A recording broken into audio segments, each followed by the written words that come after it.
Olá pessoal, tudo bom? Vamos fazer a nossa revisão da terceira avaliação para as turmas do segundo ano do Ideal Cidade Nova, tá bom? Bom gente, a ideia é o seguinte, basicamente são dois conteúdos que nós vamos analisar aqui. O primeiro conteúdo está relacionado ao conceito, à ideia de antropologia, uma ciência e antropologia, né? E do outro lado também a gente vai avaliar aqui também a sociologia no Brasil, tá? Então nós temos esses dois pontos aí a ser analisados, aqui a ser destacados, beleza? Então vamos lá. Vamos começar primeiro mencionando aqui a ideia de antropologia. Antropologia, a palavra é do grego, antropo, logo estudo do homem. A antropologia ela foi criada no século XIX pelo imperialismo europeu no intuito dos europeus criarem uma ideia equivocada de que eles seriam superiores em termos raciais. Na verdade, os europeus, através do imperialismo europeu, criou uma ideia falsa, né, de tipo criar uma justificativa de que eles seriam superiores e por isso vão ser superiores do ponto de vista racial, poderiam chegar, por exemplo, na África, na Ásia, poderiam dominar os indígenas, porque era um povo, porque era um grupo superior em termos raciais. Porque naquela época, século XIX, não existia, por exemplo, o conceito de raça de uma maneira única, né? Mas raça no plural.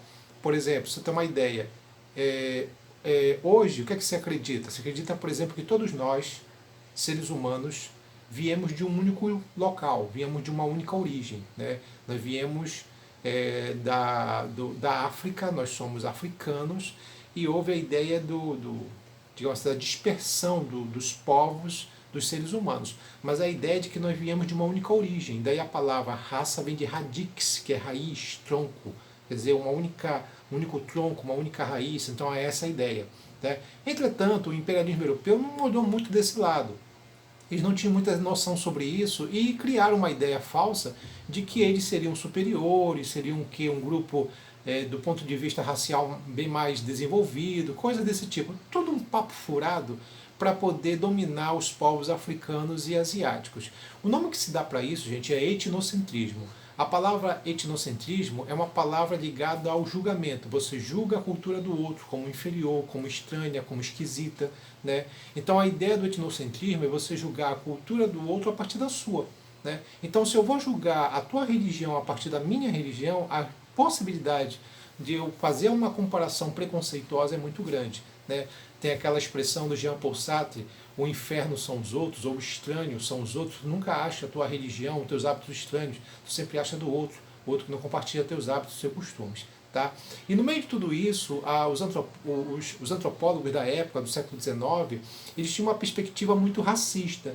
Então eles vão criar, por exemplo, ideias, pseudociências, modelos racistas, com a mesma situação, com o mesmo princípio também. Por exemplo, o darwinismo social, que não é a mesma coisa que darwinismo. Darwinismo social é uma tese racista que estabelecia a ideia de que os europeus eles se adaptaram, eram mais evoluídos que os outros povos. Tá? Não confunda darwinismo, que é a tese do Charles Darwin, do darwinismo social, que é uma tese racista.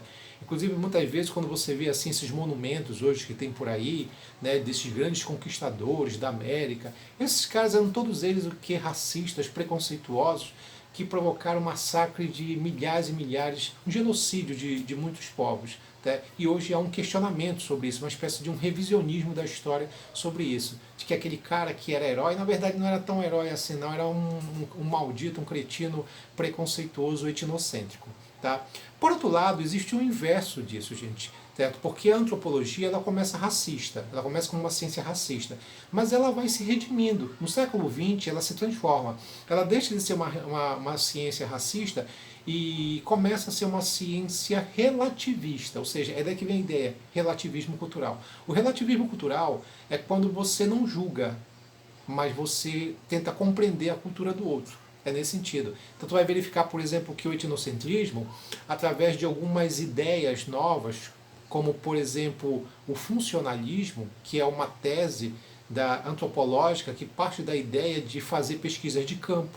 né? E de comparar a sociedade a um grande sistema orgânico, nesse sentido. Então, o funcionalismo se enquadraria perfeitamente nessa ideia de você não mais julgar, mas você relativizar, quer dizer, a antropologia vai mudando nesse aspecto. A gente pode encontrar, por exemplo, algumas ideias, além do funcional, além a ideia do funcionalismo, tu tem, por exemplo, as ideias justamente do teórico Malinowski, né? Borinal Malinowski, em que ele comparava a sociedade em um grande sistema orgânico, e ele partia da ideia, por exemplo, da pesquisa de campo, né? Você ir no local, fazer a pesquisa, fazer uma análise dessa ideia de campo. Então, podemos dizer que ao falar sobre a antropologia, nós temos também um caso do estruturalismo. O estruturalismo é um modelo antropológico que fazia uma análise assim também na pesquisa de campo. É representado por um antropólogo chamado Cláudio Lévi-Strauss, né? E esse antropólogo partia da ideia de que de que todas as sociedades elas são diferentes, elas têm seus hábitos, costumes diferentes, mas tem uma coisa em que elas são todas iguais. O quê? O tabu do incesto. A gente fala assim, Nelson, como assim? Tabu é proibição, o incesto é aquela prática sexual entre pessoas muito próximas da família. Então, por exemplo, o pai que casa com a filha, a mãe que casa com o filho, o casamento de irmãos. Então, o que vai acontecer? A ideia do estruturalismo parte da ideia de que, olha, todos os povos são diferentes, mas tem uma coisa que todos são iguais. Eles não admitem, em hipótese alguma, o casamento entre pessoas muito próximas da família. Por exemplo, do pai casar com a filha. Aí o nome que se dá é tabu do incesto, ou seja, a proibição do incesto. A gente pode ver muito isso, por exemplo, em algumas literaturas, como o caso na Grécia Antiga, do chamado Édipo Rei, a figura do Édipo Rei, quer dizer, na literatura de Sófocles, esse escritor que ele vai, na verdade, abordar a história de um rapaz, né, que se torna rei, o Édipo, mas ele acaba matando o próprio pai e casando com a mãe. É claro, ele não sabia que tinha matado o próprio pai e ter casado com a própria mãe. Então você tem uma ideia aí de que a história, ela na verdade é uma tragédia. E é uma tragédia pelo fato de que acontece um absurdo, né, dentro de uma cultura, que é do cara matar o próprio pai e casar com a mãe, né? Então tem muito esse tipo de coisa. Então outra coisa que a gente tem que avaliar nesse sentido, então, que a antropologia, ela é uma ciência, na verdade, que estuda o homem, tenta compreender o homem, e ela tem essa vertente, uma vertente racista, etnocêntrica, chamada de darwinismo social, ou evolucionismo social, o funcionalismo, que é a ideia de comparar a sociedade a um grande sistema orgânico, e a ideia do estudo de campo, tá? O estruturalismo, a ideia de que a nossa mente é estruturada, e uma das coisas que é estruturada é justamente o caso do tabu do incesto. Então a gente pode destacar essas ideias aqui. Outra coisa que eu posso mencionar para vocês aqui é a sociologia no Brasil. Sociologia no Brasil, nós temos a tese do Gilberto Freire, Casagrande e Senzala, um autor que vai falar que a sociedade surgiu a partir de um processo de miscigenação do branco, do negro e do índio. A origem do Brasil é a Casagrande e a Senzala, tá? E ele vai criar uma ideia falsa, uma tese assim um tanto romântica, de que o brasileiro ele não seria tão racista. Mas por que ele não seria tão racista? Porque pelo fato de ter o sangue negro e indígena. Então ele acreditava, o Gilberto Freire, que o brasileiro era mais tolerante, não era tão racista. Aí se cria um termo para isso, que é chamado de democracia racial. O que é isso? A tese equivocada de que o Brasil, na sociedade brasileira, a população seria mais tolerante, seria menos preconceituosa, o que é, na verdade, um grande equívoco, visto que, na verdade, o brasileiro ele é muito preconceituoso, ele tem muitos problemas de racismo, então não é bem assim que a gente pode verificar. Tá? Outra coisa que a gente vai avaliar aqui é o caso do que a gente vai mencionar, deixa eu ver aqui, vou mencionar aqui, o Sérgio Buarque de Holanda, o seu livro Raízes do Brasil, que ele fala do brasileiro, ele chama o brasileiro de homem cordial. Homem cordial, na verdade, é um homem que avalia as coisas de uma maneira parcial, é um indivíduo parcial, avalia as coisas muito mais pelo coração. Gente, não liga não, que tem aqui um pessoal aqui que a vida deles é ficar gritando, pelo amor de Deus, a gente que vive gritando. Então, assim, Aí o Sérgio Buarque de Holanda, ele fala sobre o brasileiro ser classificado como um homem cordial. O que é um homem cordial? É um homem, uma pessoa, homem ou mulher que avalia tudo pelas questões o que parciais. É um indivíduo que avalia as coisas pela emoção, pelo coração e não pela razão, né? Aí o nome que se dá para isso é de homem cordial, a tese do Sérgio Buarque de Holanda. O Florestan Fernandes, outro sociólogo, ele analisa a sociedade brasileira e vai falar justamente dessa ideia falsa de que após a escravidão, o Brasil viveu de boa, o Brasil viveu numa sociedade boa, tranquila, sem preconceito, sem discriminação, que ele vai dizer que não é assim. Que ele vai dizer assim, que a escravidão do negro foi um inferno e a abolição da escravidão foi outro inferno, porque o negro ele caiu numa sociedade de classe. Ele não foi amparado pela sociedade, pelo contrário, porque a gente tem que entender o seguinte, que apesar da libertação do escravo, essas pessoas não foram ajudadas, não foram preparadas, e a gente tem que considerar que, mesmo com a abolição da escravidão, em 1888, você vai perceber que acabou a escravidão, mas o racismo continuou. Tá? Então ele fala muito sobre isso. Ele vai falar sobre a ideia do mito da democracia racial, de que não existe democracia racial no Brasil. As oportunidades não são dadas todas iguais para brancos, negros e índios. As oportunidades elas são, na verdade, dadas muito mais para brancos, de uma elite, né? E menos para os pobres, negros e índios. Então ele fala muito sobre isso. Então ele diz que é um mito da democracia racial, e não, Adelso, que é um mito, é uma coisa ilusória, uma coisa que não existe, uma lenda, é mais ou menos nesse sentido que ele destaca. Outra coisa que a gente vai mencionar aqui é o Darcy Ribeiro, o sociólogo, o antropólogo Darcy Ribeiro.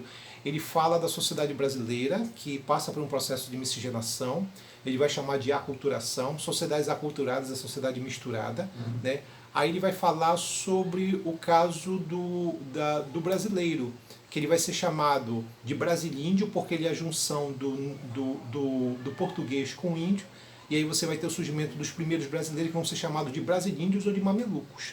Tá? E ele vai mencionar também que nesse processo, né, nessa ideia da formação do povo brasileiro, tem muito a ver com a cultura indígena, porque existia o que era chamado de...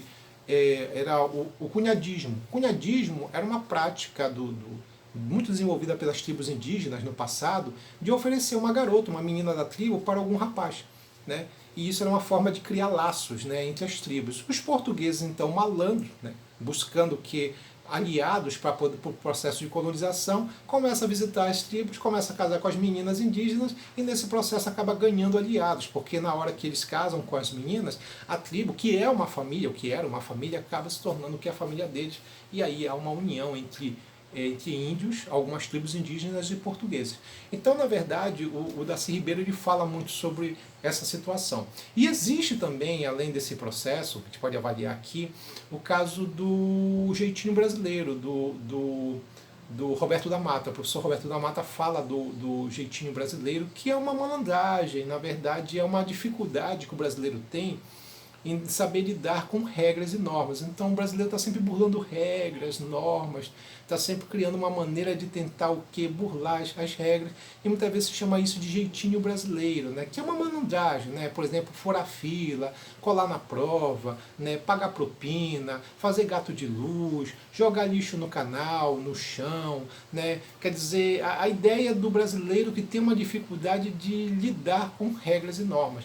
E o autor que fala muito sobre isso é, no caso, o professor Roberto da Mata, que destaca essa ideia. Então, gente, aqui, para a gente então concluir, a gente vai destacar então a ideia de que na sociedade brasileira, a gente vai mencionar o quê? A gente vai falar sobre a ideia da nossa prova. A antropologia, né, com a ideia, por exemplo, a antropologia com a ideia do darwinismo social, uma tese racista, o etnocentrismo e o relativismo cultural, né, de um lado, a ideia do funcionalismo, tá, que é uma tese antropológica de comparar a sociedade a um grande sistema orgânico, né, do Malinowski, e a ideia do estudo de campo, né, e não mais o julgamento, mas sim relativizando as coisas. O estruturalismo, a ideia, por exemplo, da proibição do incesto, que vai se dizer que todas as sociedades são diferentes, mas elas são iguais na proibição do incesto, o tabu do incesto, né? E a sociologia no Brasil, né? Gilberto Freire, Casagrande e Senzala, processo de miscigenação aqui no Brasil, povo brasileiro, a sociedade brasileira que surgiu da Casa Grande e da Senzala, né? A ideia da democracia racial, uma tese equivocada de que o brasileiro não seria tão racista, né? O Sérgio Buarque de Holanda e a sua tese, por exemplo, do homem cordial, um homem que avalia tudo por uma maneira parcial, olhando muito para o coração e menos para a razão, tá? O Florestan Fernandes, que fala de que a exploração, que a escravidão foi uma coisa ruim para o negro, mas a abolição foi uma coisa pior ainda, porque ele não foi preparado para viver numa sociedade de classe e houve a exclusão, como até hoje existe em cima dos negros. E você tem o Roberto da Mata e a ideia do jeitinho brasileiro. Pessoal, é isso. A revisão é isso. Espero ter ajudado vocês nesse processo aí. Uma boa prova, vai dar tudo certo, vai sair tudo legal. Tá bom, pessoal? Um abraço. Tchau, tchau.